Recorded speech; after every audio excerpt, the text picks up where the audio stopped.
Now, while all this has been happening, I had been promoted to assistant to the chairman of the board, which is a training job. Assistant to the chairman of the board, Tom Watson. And so I was on honeymoon on his time. I'd been working with him a few months, traveling back and forth. But Alice and I then got to New York about the 18th of December, and we had a beautiful rented home not far from the IBM headquarters in Armonk on a lake called Stillwater Lake. And we lived there for 6 months until we moved to Scarsdale, an apartment on Garth Road, simply because Alice had to be able to see her friends and to get into town, and Stillwater Lake, though convenient for me, was not convenient for the family. And I learned a little lesson there, think a little bit about the wife and not just yourself. The job in New York was very high pressure. It was entirely different than field marketing, where personality and energy and enthusiasm and drive makes a lot of difference. Up here in Armonk, it was very cerebral. What are the facts? Do you have all the facts? What's your evaluation of the facts? Completed staff work, how to write a perfect letter, how to read a letter properly, how does top management think? And it was an uncomfortable time. I think Watson had better assistants than me, quite honestly. But on the other hand, I learned a great deal, and it helped me later on in my career, because when you're finally away from marketing and dealing at corporate level, knowing how corporate thinks, how it operates is very, very important. We had lunches with the chairman, went on executive conferences. We handled open door cases where employees complained, and we'd have to investigate to see if they were being properly treated. He wrote a very famous management briefing while I was there called Necessary versus Desirable. Businessman deciding what's necessary to do versus what's desirable to do. So while I was working up there, I got to know Tom Murphy. Tom Murphy was a speechwriter for Tom Watson, and one day he had this book on his desk. It's The Spanish Civil War by Hugh Thomas, and he loaned it to me. And I was so impressed by the complexities of the war, the many factions involved, how well Hugh Thomas wrote about it. The first really balanced book written on the Spanish Civil War. And it began a lifelong hobby of collecting Spanish Civil War books and material. And we'll talk about these a little bit later on. Tom Watson was very close to the Kennedys. His brother Arthur also was. And when Kennedy was assassinated, Watson sent IBM planes to bring the various Kennedys into Washington for the funeral. And if you come out of the Opera House into the main foyer at Kennedy Center, you'll see this giant bust of Jack Kennedy. And that was given at that very time when I worked for him by Tom and his wife. In memoriam of Kennedy. After Kennedy's assassination and Lyndon Johnson became president, Johnson spent a great deal of time on civil rights. And one of the things he worked on in civil rights was called affirmative action. That was corporations going out of their way to find a way to hire African American or black people. In other words, find ways to get them. Don't say, I can't find good people. And Tom worked with a man named Whitney Young. Whitney Young was the predecessor to Vernon Jordan.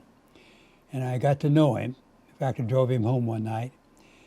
And we would raise money from the corporations to help the Urban League, headed by Whitney Young, have training programs and outreach programs to help train African Americans and also bring them into business.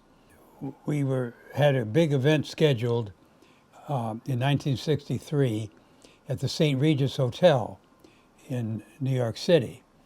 And in spite of how important the subject was, we didn't get the turnout we wanted. And I remember I was in charge of that dinner, or that luncheon, and the follow-up we had to make. And then when we finally had all the RSVPs in, it didn't fill the ballroom. We had the big ballroom, St. Regis, and I said to the IBM man who worked on parties and banquets and what have you, what are we going to do? It's going to look terrible. He says, oh, no, no, no. We just sort of move in the palm trees. We move in the palm. And so they had things around to shrink the room. It was a very successful luncheon. We did raise money, but it just showed in the early days how hard it was to get people interested in affirmative action. At a certain point in time, I was phased out of Tom Watson's office and was offered the job of head of defense marketing in Washington, D.C. We'd always had a large federal business, and it was split between the military and the civilian agencies. And we'd always had, incidentally, most of the business in Washington. But there was a very difficult congressman from Louisiana, Baton Rouge area, named Jack Brooks. And Jack Brooks was chairman of the House Government Operations Committee. He also lived next door to a salesman who worked for another company who sold in Washington. And pretty soon Jack Brooks was raising so much ruckus in Washington about IBM's dominance that people were afraid to order our equipment. They'd order a competitor just to keep Jack Brooks off their back. And so our business in Washington was going downhill. Ralph Pfeiffer had just been made a very dynamic, tough leader, had just been made vice president in charge of Washington, and he brought me in to head up the military side, and I had about 80 people who were assigned to the Pentagon. And we sold to the Army, Navy, Air Force, Marine Corps, and the Joint Defense areas. These were very difficult years.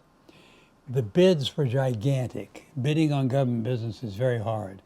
One bid we submitted was 6 feet high.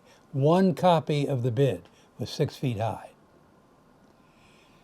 And they took dozens and dozens, scores of people to write the bids, to prepare them, to demonstrate the application. And very often the person who got it was low cost. Even if they couldn't perform or they weren't as good, if they were low cost, they got the business, and they were just eating IBM alive. And so we began then what we called managing complexity. We would bid on the most important, not all the bids, but the most important ones that had future growth. And we would develop such a proposal in combination of things we could accomplish with the equipment that we could win in spite of the fact that our price might not be the lowest price because they were getting additional value from the sale. And slowly we turned it around. But it was very, very difficult, and Ralph Pfeiffer was greatly rewarded because of his contribution. During this time, Linda and Charlie were born. They were born in George Washington University Hospital. I always remember June 1st, 1964. I brought Linda home from the hospital, and she was just about that big, and I was so careful driving the car for fear something might happen. We lived in Georgetown. We lived in Georgetown in a townhouse, 1665 32nd Street. It was 10 feet wide, 30 feet deep, 3 floors. It was one of the finest places we ever lived. We fixed it up nicely and had a beautiful patio out and back. And we had a lot of parties, had a lot of friends, and I have to say, in spite of how difficult the work was, because of those complicated bids, it was fun living in Washington, going to inaugurals and this sort of thing. We managed to start winning some very big orders because of our careful managing of complexity. We won a very big Navy bid in napalm, a gigantic bid in the Air Force, which is the biggest order ever given at that point in time. But Walter Mondale and some of the Minnesota corporations got Mondale excited, and they took that order away from IBM because, again, though it was the best bid, it wasn't the cheapest bid. And at that time, we had no representative in Washington to help us. We didn't believe in lobbyists. And so it was very easy. The other people just ate our lunch and we lost the big order. During those times in heading up the military, called defense programs, I also had the great experience of going to Vietnam. This was during the Vietnam War. And we sold the military nearly all the equipment that they used in Vietnam.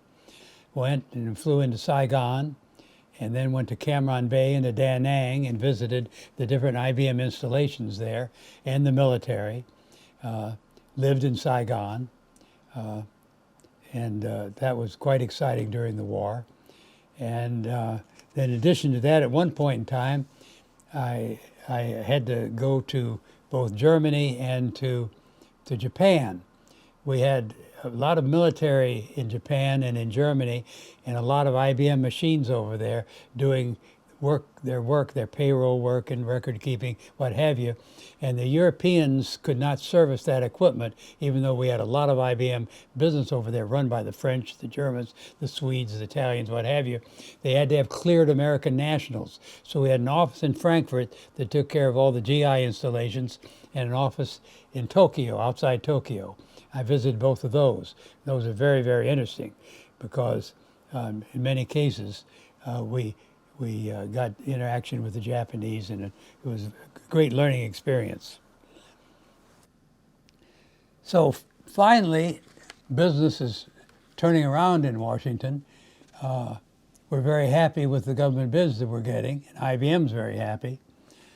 And I was offered the job of Vice President of the Western Region, headquartered in Los Angeles, California.